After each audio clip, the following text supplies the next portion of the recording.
কোরবানির পশুর চামড়া নিয়ে বিপাকে খুচরা ব্যবসায়ীরা। ঢাকার আড়তদাররা বলছেন রাত ৮টা পর্যন্ত তারা সরকার নির্ধারিত দাম দিয়েই চামড়া কিনেছেন।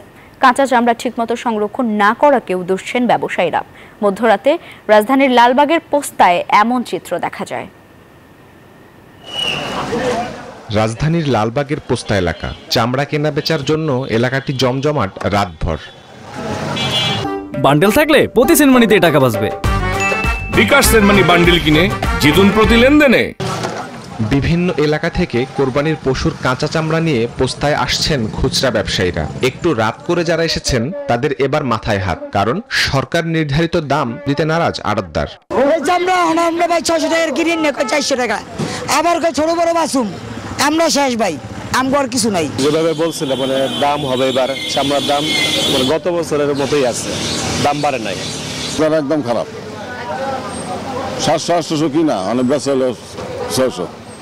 আড়তদাররা অবশ্য বলছেন নির্ধারিত সময় পর্যন্ত তারা সরকারি দরে দিয়েছেন, কিন্তু এরপর যারা এসেছেন তারা ঠকেছেন।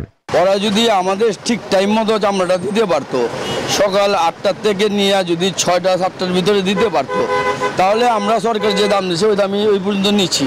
এরপর যখন এট এ টাইম আমাদের 10-12টা গাড়ি ঢুকে যায় তখন আমাদের মাল এলোমেলো হয়ে যায়, তখন ওই স্টপে আমরা স্টপ হয়ে যাই। যারা আমরা ব্যবসায়ী আছি তারা স্টপ হয়ে যাই। আমাদের আগে দামি মাল বাঁচাতে হবে, তারপরে যদি কম দামি মাল করতে হয়। এই জন্য যারা পরে নিয়ে আসছে তাদের জন্য একটু ক্ষতিকর হচ্ছে। কাঁচা চামড়া সংরক্ষণ নিয়েও কারবারিদের অভিযোগ। তারা বলছেন ঠিকমতো সংরক্ষণ না করতে পারায় খারাপ মানের চামড়া নিয়ে আসছেন অনেকেই। চামড়াটা আপনারা মাগরিবের সঙ্গে সঙ্গে কালেকশন করবেন, ওনারাই শেষ হয়ে দিয়েছে, আমাদের হাতের লবণ শেষ। আর 1 ঘন্টা 2 ঘন্টা যাবো, এই মালটা তো টেম্পার থাকবো না। তা আমি কি আমার টাকা হারামো? বললো যে মাদ্রাসা লবণ দিচ্ছি, তো মাদ্রাসা চামড়া সব চামড়া লবণ কাছে দিচ্ছে, তো লবণটা গেল কোথায়? আবার মেল ফ্যাক্টরি বলতেছে যে আমাদের তো টাকা নিয়ে চলে গেছে, ওরা লবণ নিব না, টাকা নিয়ে চলে গেছে। খুচরা ব্যবসায়ীরা বলছেন আগে বেচা কেনা হতো খোলামেলা, এখন তেমনটা নেই।